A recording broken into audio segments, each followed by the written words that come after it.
qué interés tiene la filosofía en general en la formación universitaria. Esto es el contexto concreto o la pregunta en concreto a la que yo intenté responder. Pero pienso que ahora mismo las tres reflexiones que les voy a proponer muy brevemente podrían servir también para dar razón de esta pregunta que me ha hecho José Ramón. Quizá dos sobre todo. En primer término, creo que la filosofía puede suponer una cierta inmunología, no completa desde luego, pero sí un cierto recurso inmunológico frente a la arrogancia intelectual. Bueno, yo creo que en un sentido muy obvio, vamos, sin haberse asomado siquiera pues, a los temas y problemas que en el gremio filosófico se vienen discutiendo desde hace casi 26 siglos, cualquiera se da cuenta de que la filosofía pues consiste en aprender a echar de menos el saber. Y eso es en el fondo lo que significa esa palabra en griego, ¿no? Filosofía. Amor al saber. Pero amor en el sentido de eros en griego, o sea, de búsqueda, de un deseo, digamos, de alcanzar algo de lo que uno carece. Bueno, esto ya está muy claro desde el comienzo. Incluso, bueno, se suele decir que fue Pitágoras el primero que empleó esa expresión griega, filosofía. Pero este sentido, por decirlo así, erótico, aparece muy claramente en un diálogo de Platón llamado El banquete, uno de los quizá más conocidos y más citados, ¿no? En general, Sócrates ahí está discurriendo sobre el amor a la belleza y el amor a la belleza.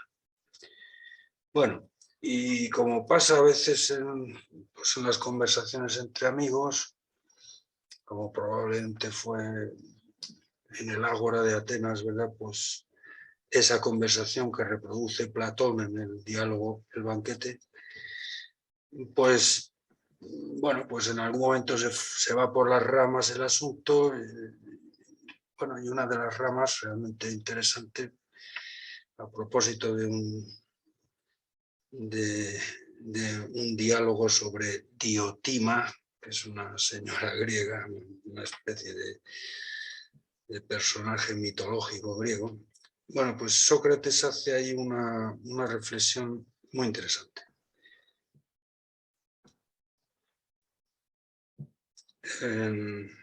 La filosofía es una forma de Eros. Y Eros es un personaje mitológico, un dios de la mitología griega, que es hijo del dios Poros, que es la representación, digamos, mitológica de la abundancia, y de la diosa Penía. Es una pobre mujer pues que más bien representa lo contrario, la escasez, ¿no? Bueno, y en cierto modo, como hijo de ambos, pues está un poco en medio o entre medias de ambos, de la abundancia, de la plenitud y de la escasez. Muy poco después, Aristóteles dirá, es la primera frase de un libro conocido de Aristóteles que se llama La Metafísica. La primera frase de ese libro dice: todos los humanos deseamos por naturaleza ser sabios. Bueno, y eso cuando lo dice un griego de la época clásica, desde luego no es ninguna tontería. Ser sabio es saberlo todo de todo, tanto extensiva como intensivamente, ¿no? Desde luego no hace falta ser un lince para darse cuenta de que eso es un ideal utópico, ¿no? No está fuera del alcance de cualquier fortuna intelectual, por afortunada que sea, ¿no? Aspiramos a eso, aspiramos a ser sabios, pero como quien dice nos quedamos en filósofos, o sea, en aspirantes, o sea, gente que hace lo que puede, pero... Bueno, es un poco el sentido también de una frase tópica de Sócrates, ¿no? Solo sé que no sé nada. Bueno, pues mire usted, eso ya es saber algo, ¿no? Por algo se empieza, ¿no? Por lo menos el filósofo es alguien que sabe que no sabe. Al menos ha dado ya un paso más allá de la ignorancia absoluta en la que se encuentra el sabiondo, digamos, el que piensa que ya lo sabe todo. Bueno, pues ese es el que lo ignora todo, porque ignora que ignora. Al menos el filósofo sabe que ignora. Pues mire usted, ya es un pasito de bebé, pero es un paso en la dirección. Bueno, todo esto es un poco lo que ya desde el comienzo pues, ha evocado el término filosofía, por lo menos en el gremio este,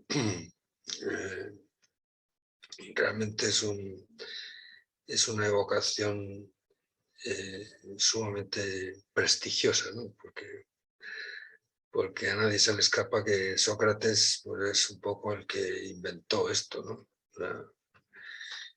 Hay ciertos antecedentes, hay filósofos presocráticos, pero todo el que se ha sumado en serio a este gremio sabe que en serio la filosofía comienza con Sócrates, ¿no? Y por supuesto con sus discípulos Platón y Aristóteles. Bueno, pues realmente esta actitud, digamos, de comprender que es mucho más lo que ignoramos que lo que sabemos, me parece que es muy realista y profundamente humana. Eso va mucho con lo que somos los seres humanos. Ciertamente podemos alcanzar a saber cosas. Naturalmente que hay logros en el saber, pero todos yo creo que tenemos experiencia de que aquello que logramos saber es un auténtico logro humano si nos abre nuevas perspectivas de nuevos logros. Sócrates dice que la filosofía es aporética. Es una palabra griega que más o menos viene a significar como una especie de camino al que no se le ve el final. O sea, que siempre puedes avanzar sin llegar nunca a una meta definitiva. Claro que puedes llegar a metas volantes, digámoslo así, ¿no? O sea, claro que puedes alcanzar saberes parciales, ¿no? Pero esos saberes son verdaderos logros humanos si nos abren la perspectiva de seguir ulteriormente logrando. O sea, cualquier respuesta filosófica, en el fondo, lo que hace es inaugurar nuevas preguntas. Esto es un poco el sentido en el que Platón dice esto, ¿no? Que la filosofía es aporética. Con lo cual, bueno, pues estamos muy lejos de sentirnos justificados, ¿verdad? Pues para mantener un talante, ya digo, pues arrogante o como tal. Creo que esto es una cosa muy interesante en general, pero me parece que es una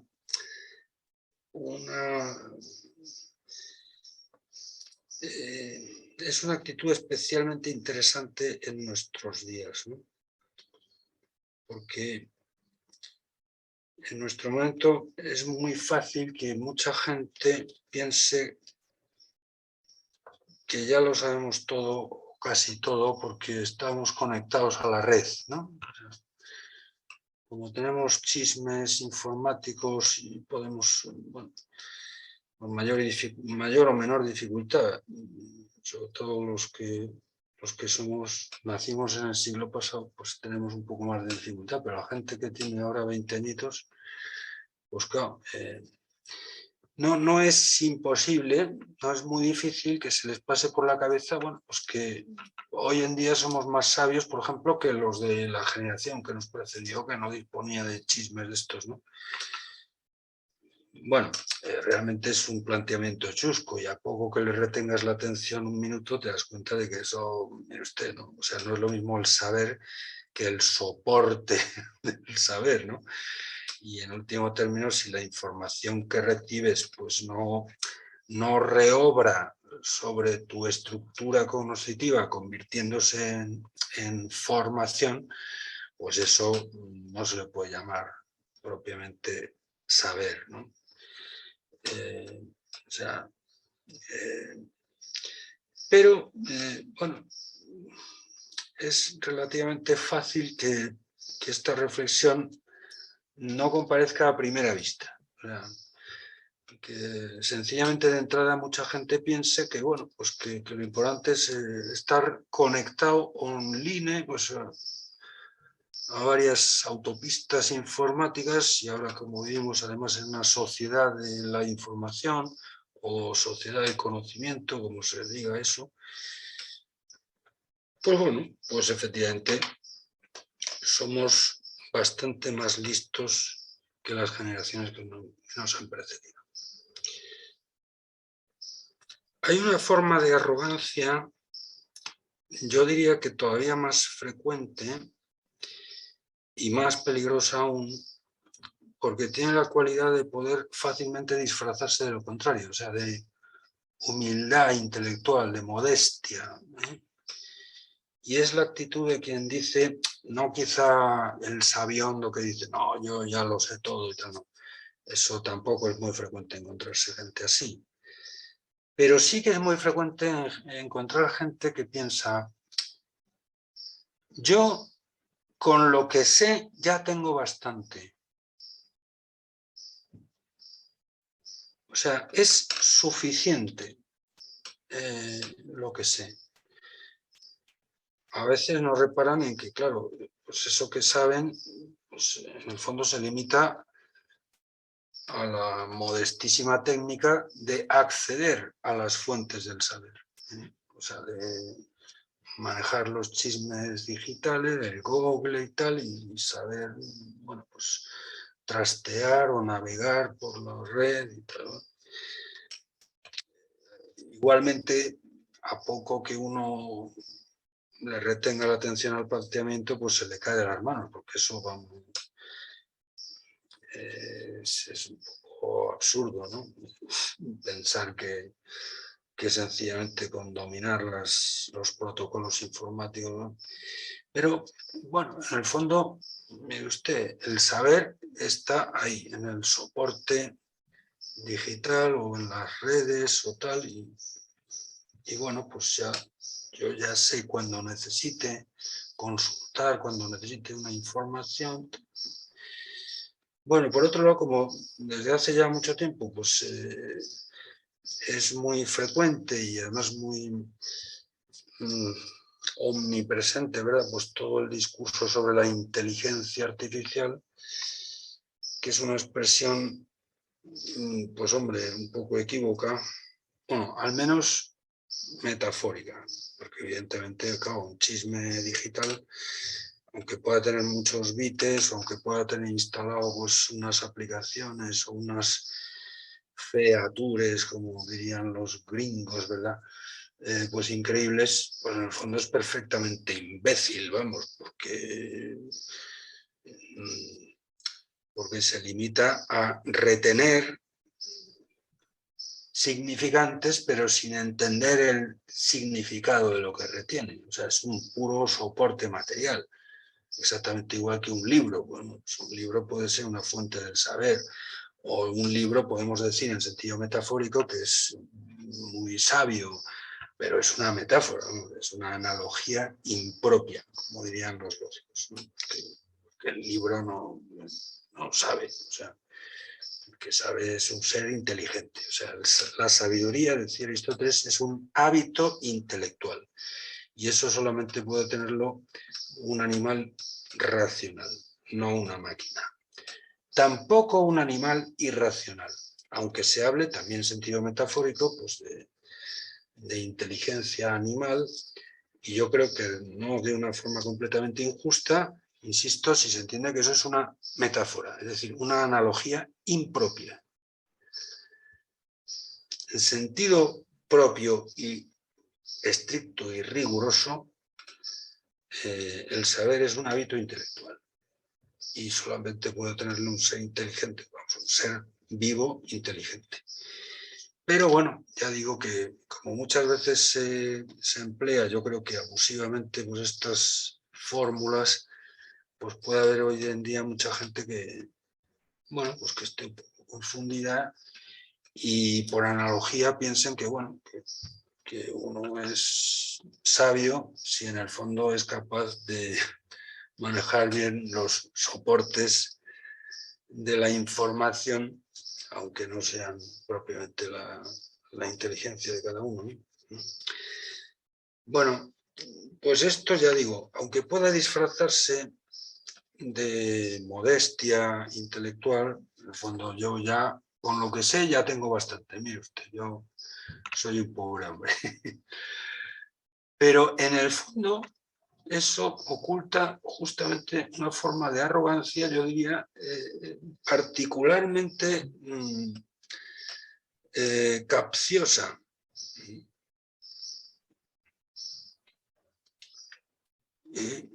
Porque en el fondo es una forma de despreciar o menospreciar pues todo aquello que no puede reducirse a un saber meramente funcional, es decir, algo a lo que yo puedo acudir para resolver pues un embarazo empírico, una tesitura en la que me encuentro. Toda esta idea clásica de que el saber no ocupa el lugar, ¿no? O de que el saber auténtico, lo que llaman los griegos la teoría, ¿no? O sea, el mirar la realidad con atención, despaciosamente, con cuidado, con esmero, estudiosamente, eso significa studium en latín, ¿no? Atención, esmero, cuidado, cariño incluso, con independencia de que a lo mejor pues ese saber me pueda servir para resolver algún embarazo empírico que, bueno, pues bien. Pero uno de los grandes inventos, concretamente de Aristóteles, pero yo creo que del mundo griego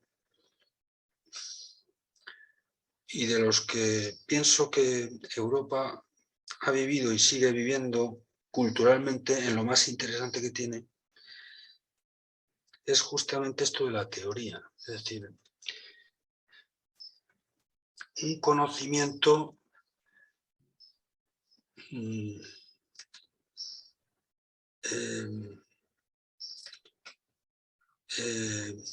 que es verdadero conocimiento, es decir, que es un conocimiento verdadero, porque si un conocimiento no es de lo que las cosas son en verdad, pues entonces no es conocerlas, es más bien desconocerlas o ignorarlas. La verdad es el valor fundamental del conocimiento que llamamos teoría, ¿no? Bueno, pues una teoría, es decir, una mirada a la realidad despaciosa, detenida, que procura conocerla como es y reconocerla en su verdad, obviamente dentro de las limitaciones de la inteligencia humana, que es limitada, ¿no? Pero todo lo que podamos aquilatar de la verdadera realidad de las cosas, eso es una riqueza humana de primerísimo orden. sea, en concreto, lo que descubrió Aristóteles es que ningún rendimiento extrateórico que eventualmente pueda tener una teoría bien hecha, es decir, una mirada que nos da a conocer aquello que estamos mirando, la hace más valiosa como teoría. Es decir, evidentemente hay teorías, y yo diría que la mayor parte de las disciplinas académicas que hoy en día se cultivan en el mundo universitario, pues son disciplinas prácticas o disciplinas técnicas incluso, que tienen una base teórica. Bueno, pues eso está muy bien, claramente, pero el gran descubrimiento de Aristóteles, insisto, del que yo pienso que Europa culturalmente ha vivido y sigue viviendo, es este. Es decir, que, oye usted, con independencia de que puedan tener algún rendimiento, alguna utilidad práctica o técnica, una teoría que está bien hecha, si está bien hecha como teoría, es decir, si nos da a conocer la auténtica realidad de lo que estamos mirando, pues eso ya es un beneficio inmenso. Aristóteles piensa que la teoría es una praxis, es una acción. Bueno, desde hace mucho tiempo y en el lenguaje vulgar, coloquial, ordinario, pues parece que están como contrapuestas esas dos cosas, la teoría y la praxis, o la teoría y la práctica. Pues Aristóteles nos enseñó que no, que la acción, la praxis, digamos, más intensa y más vital que un ser humano, un ser racional puede llevar a cabo es entender, o sea, conocer intelectualmente. Y realmente la realidad es de tal riqueza que esa riqueza se desborda también enriqueciendo a todo el que es capaz de retenerle una mirada atenta, despaciosa, respetuosa. Me parece que también en el linaje del pensamiento griego, bueno, y de alguna forma también del pensamiento romano, sobre todo lo que ha sido pues, las instituciones jurídicas del derecho romano, pues viven mucho de esa actitud del respeto, o sea, de comprender que la realidad tiene algo que decirnos antes de que nosotros digamos nada de ella. Lo primero es un oído atento al ser de las cosas. Y el ser de las cosas es muy elocuente si prestamos atención.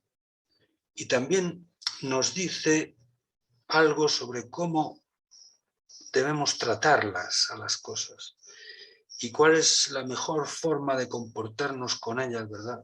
Incluso también cuando queremos aprovecharnos de ellas, cuando queremos sacarles partido.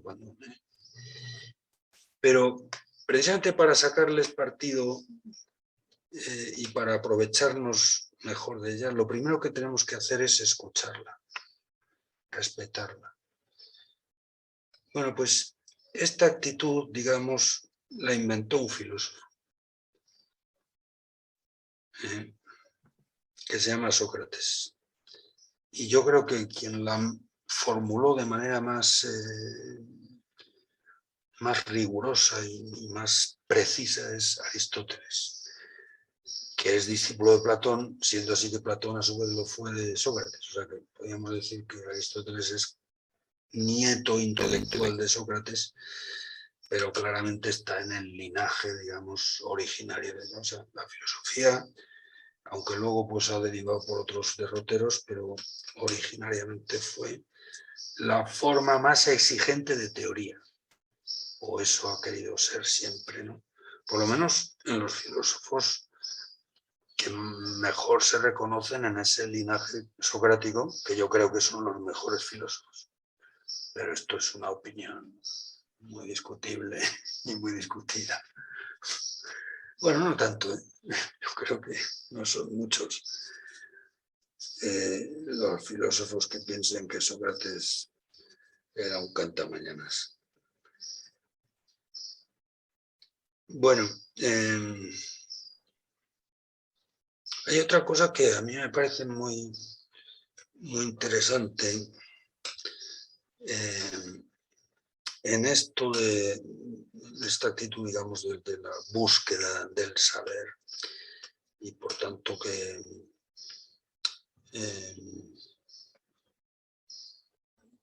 bueno, pues en cierto modo tiene que ver con esta, yo diría, pues eso, defensa inmunológica contra la arrogancia, que es, bueno, pues, es algo que nos acecha a todos los humanos, evidentemente. Bueno, se puede decir que en el gremio filosófico es una asechanza especialmente capciosa. O sea, es muy fácil que a uno le capte las meninges esto. Pero yo creo que si uno ha leído no a Sócrates, que es ágrafo, pero a Platón, que en el fondo casi todo lo que escribe es reproducir la enseñanza que él recibió de Sócrates, pues eso es una vacuna muy interesante. Bueno, a lo mejor no es suficiente o definitiva, pero es muy importante. Hay una forma también un poquito taimada de arrogancia, que igualmente se disfraza de lo contrario, o sea, de modestia y de humildad intelectual, y que es la actitud equívoca, me parece a mí, de quien busca, pero sin querer encontrar lo que busca. Esto que acabo de decir, pues puede parecer contradictorio y realmente lo es. Porque buscar, claro, es una actividad que no se entiende sin entender que lo que uno busca es justamente salir de la búsqueda, es decir, encontrar lo que busca y por tanto dejar de buscar. Y sin embargo, y esto yo me malicio que es bastante frecuente en mi gremio, espero que a mí no me ocurra, pero vamos, soy tan vulnerable como cualquiera, me podría ocurrir. Pero tengo la impresión de que me he encontrado en muchos casos de esto, gente que teóricamente busca. Yo soy un buscador, yo investigo, yo indago, yo estoy, ¿verdad? Pues en el patos, ¿no? O sea, en esa situación realmente patética del, bueno, pues del que no ha encontrado lo que busca. Pero a veces yo al menos me malicio que todas estas poses del buscador esconden una forma un poquito curiosa, no sé si de arrogancia, pero al menos de... No sé, hay gente que busca pero tumbado en la hamaca, ¿no? O sea, no sé, te da la impresión de que no quieren salir de la búsqueda, de que no quieren encontrar lo que buscan. Chesterton tiene una reflexión muy, muy curiosa sobre esto, ¿no? Y lo compara con la famosa caza del zorro, que creo que es uno de los ejercicios, los deportes así más a los que son más aficionados, los nobles británicos y tal. Bueno, por lo menos aparece, ¿verdad? Muchos grabados, muchas pinturas y tal, pues la caza del zorro. Bueno, pues claro, uno podría pensar pues que a lo mejor, claro, la caza del zorro pues es una cosa fantástica mientras dura, es decir, mientras no... O sea, lo ideal es no cazar al zorro, porque claro, cazas al zorro y se acabó la caza. Entonces tienes que volver a tú. Entonces, bueno, pues es una especie como de eso, ¿no? De paseo tal, donde la gente puede conversar o puede ligar o puede hacer cosas muy interesantes y tal, pero bajo la condición de que, bueno, de que no... Bueno, pues un poco esto mismo puede ocurrir con lo de la búsqueda. Yo al menos he encontrado mucha gente que dice, esto, no. Yo soy un buscador, no soy como tú, que ya lo tienes todo claro, ¿no? No, yo lo mío son preguntas, tal. Bueno, eso de que yo lo tengo claro, pues la verdad es que no es verdad. Creo que tengo 2 o 3 cosas claras. Pero puedo asegurar que ni siquiera esas que creo que tengo más o menos claras me resuelven del todo otras que a lo mejor a partir de esas respuestas que he encontrado, pues efectivamente, como decía antes, me han planteado nuevas preguntas, nuevos interrogantes. Pero bueno, a veces tienes la impresión de que hay gente que es más amante de la búsqueda de la verdad que de la verdad buscada, ¿no? Entre otras cosas porque, claro, esto también es muy humano, ¿no? Esto ya lo señala Cicerón. Bueno, y de otra forma, poéticamente dramática, Dante en la Divina Comedia, ¿no? Un mal amor, dice Dante, me hizo ver recto el camino torcido. Y la reflexión de Cicerón más o menos viene a ser algo así, ¿no?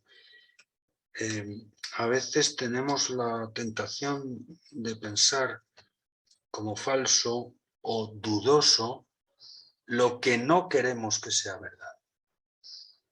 Es lo que los muchachetes llaman, pues eso, mirar para otro lado o ponerse de perfil para que no salpique.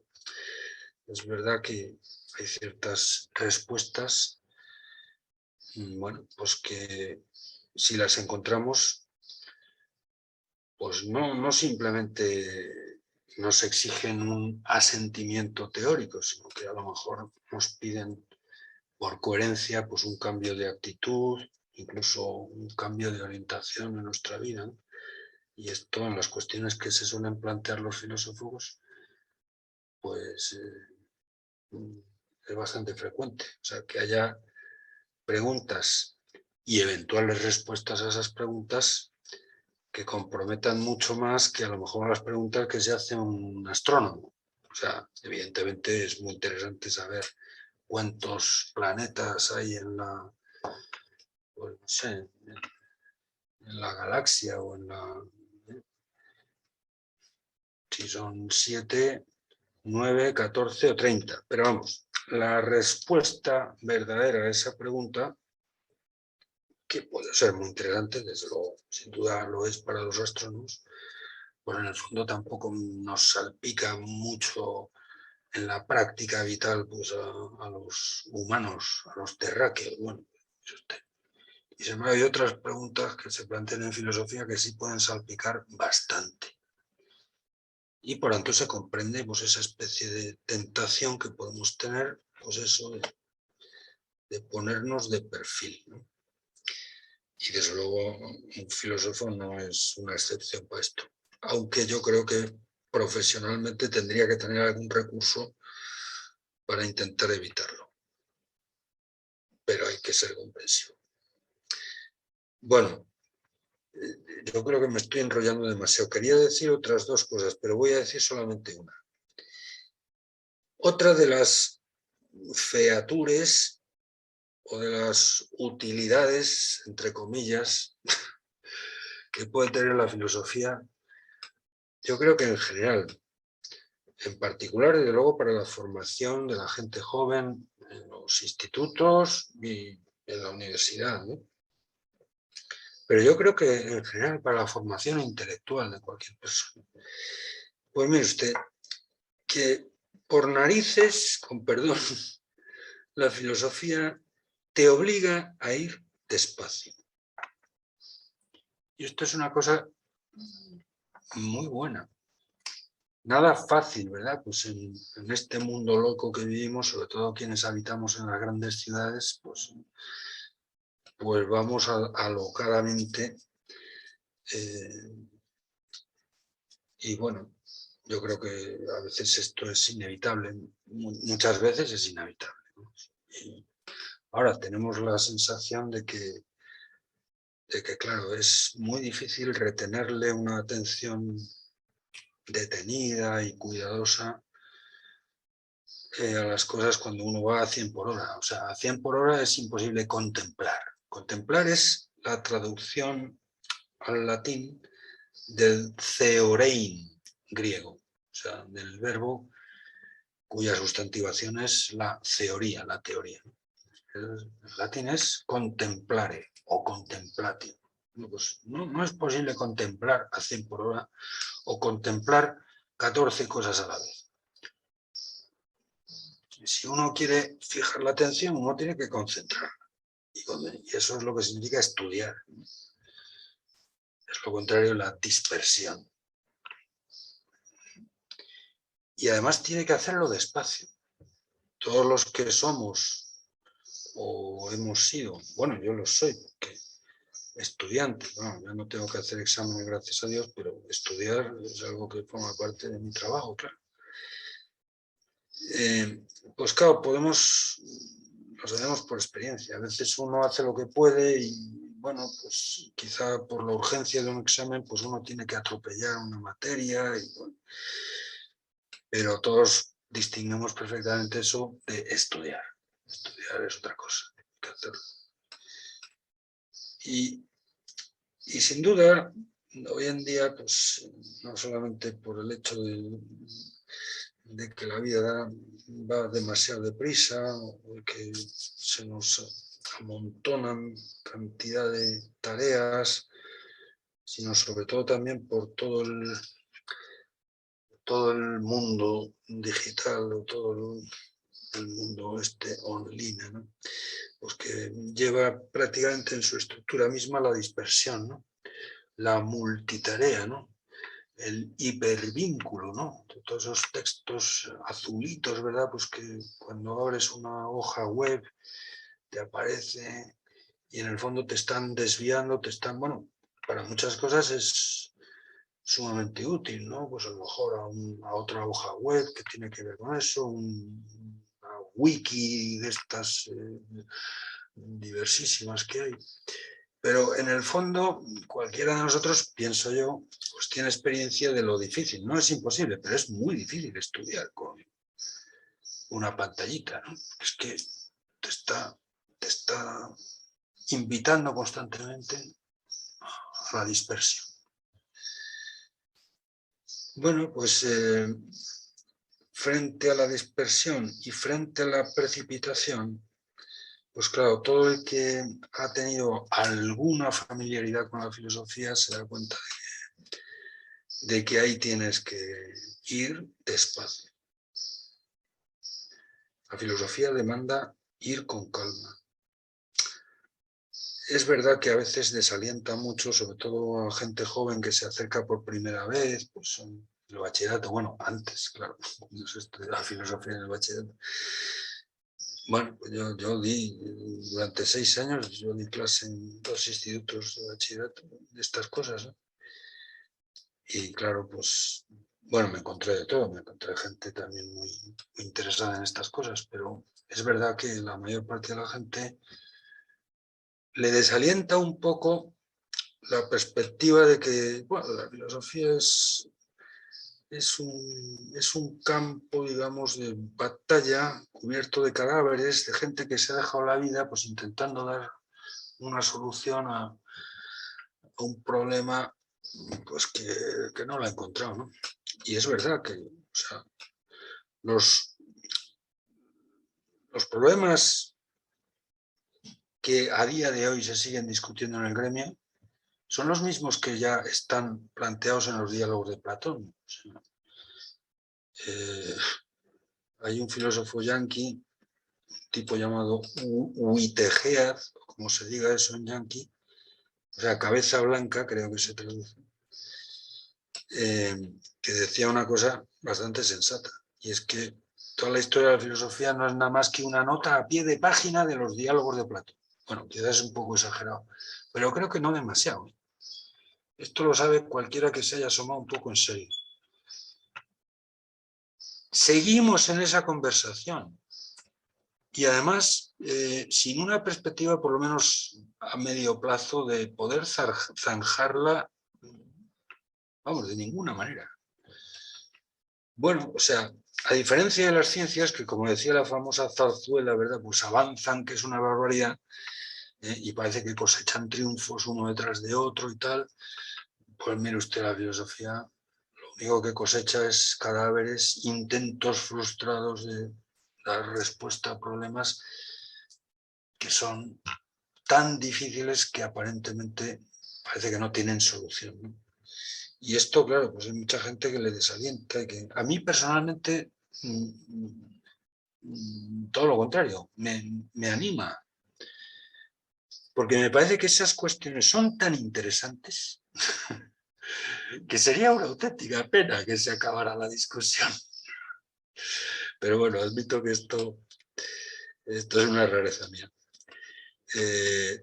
Pero en cualquier caso, creo que el tomar contacto con esta realidad, o sea, que la discusión filosófica es larga y difícil y probablemente se cuentan con los dedos de una mano y sobran dedos, discusiones filosóficas que hayan alcanzado, digamos, una respuesta, no sé cómo decir, contundente y definitiva que convenza a todos. Yo diría que creo que ha habido algunos casos de eso, pero son puras excepciones.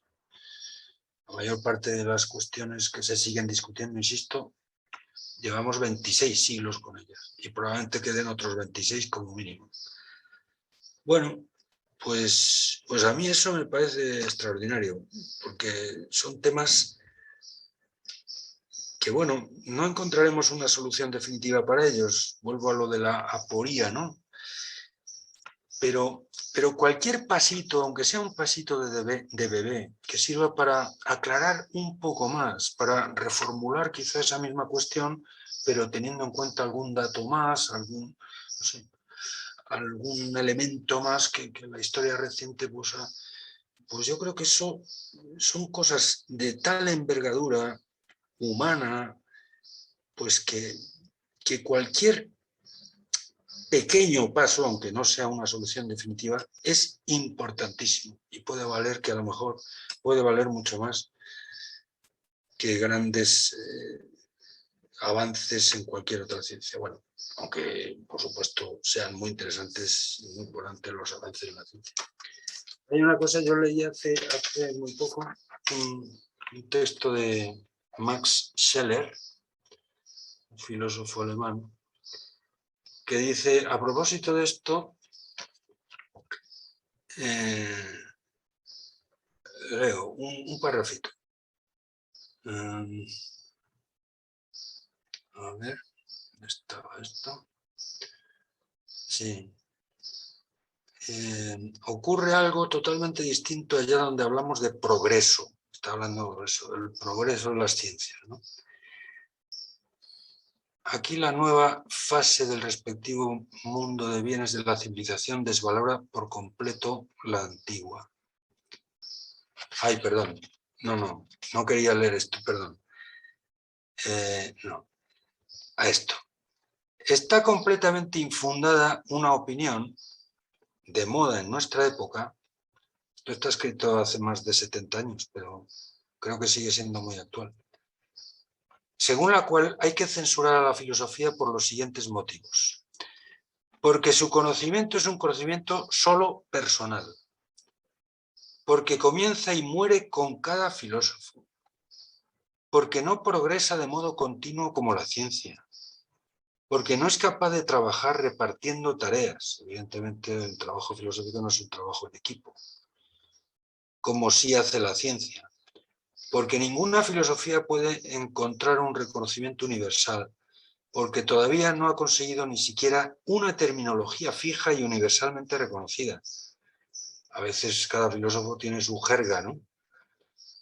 Y porque en reuniones y congresos de sus representantes suele sacarse poco en claro. En cambio, todos estos reproches son, de hecho, otros tantos calificativos de nobleza de la filosofía que no provienen de esta o aquella configuración histórica de la misma, sino de su propia esencia. Un poco después viene a concretar esto que él considera un timbre de nobleza de la filosofía, y con esto ya acabo porque veo que me están llamando la atención. O sea, creo que la filosofía sirve para una cosa que hoy en día es muy interesante, y es entender que no necesariamente una discusión racional se justifica por el eventual resultado de esta. Por ejemplo, en la forma de que dé lugar a, pues a un consenso o a una... Bueno, es evidente que hay muchas discusiones humanas, pues, en el terreno político, económico, jurídico, pues que tiene mucho sentido abordarlas con la expectativa de que lleguemos a un acuerdo o a una praxis común, mancomunada, ¿verdad? Pues en la que nos ponemos de acuerdo en, a ver, repartir tareas, a ver qué... Ciertamente, pero yo diría que ese es un sector de la conversación, de la discusión humana mínimo, lo que podríamos llamar negociación. Hay un sector amplísimo de la conversación humana, sobre todo la conversación sobre temas filosóficos, éticos, políticos, científicos. Yo creo que los temas que, bueno, que más presencia, históricamente al menos, han tenido en la academia, en las instituciones académicas, en la universidad sobre todo, pues que no hay por qué abordarlas con la perspectiva de llegar a un acuerdo, ¿no? Más bien, esa perspectiva no pinta ahí nada, porque vamos, no conozco una sola discusión filosófica que haya acabado en acuerdo, ninguna. Y el acuerdo, vamos, ni se le ve ni se le espera, vamos. Está muy bien para otras cosas, insisto, pero para una discusión académica no. Esto me parece que es muy importante no olvidarlo. No quiero decir que no haya también otras discusiones muy importantes en las que sea muy razonable intentar llegar a un acuerdo. Pero lo esencial de la discusión no es el eventual resultado en forma de acuerdo, sino sobre todo que sirva para clarificar mejor las posturas que comparecen en esa discusión. Si una discusión filosófica sirve para eso, presta un servicio impagable. Y creo que esto es una cosa que necesitamos recuperar, o sea, el amor a la discusión. Esto es una de las enseñanzas más importantes del mundo griego de la época socrática, ¿no? La gente se reunía en el ágora a discutir. Y a discutir, pues eso, como hacía... A veces también discutirían sobre cuestiones, bueno, pues a ver qué hacemos con esta acequia, si la ponemos aquí, la ponemos allá, o no sé, o dónde ponemos el monumento a tal. Pero discutían sobre la belleza, el amor a la belleza, la inmortalidad del alma, la virtud, la justicia, la verdad, la ciencia, el saber. Todos estos son los temas que nutren los diálogos de Platón, y que son los temas que nutren la conversación esencial de la humanidad, y en los que pues probablemente no llegaremos a ningún acuerdo, o a lo mejor alguna vez por casualidad alguno, pero ¿qué más da? O sea, lo interesante es que nos interesemos, valga la redundancia, por esas cuestiones que son esencialmente humanas, que nos afectan esencialmente como humanos, y que intentemos lograr un poco más de claridad. Me parece a mí. Bueno, no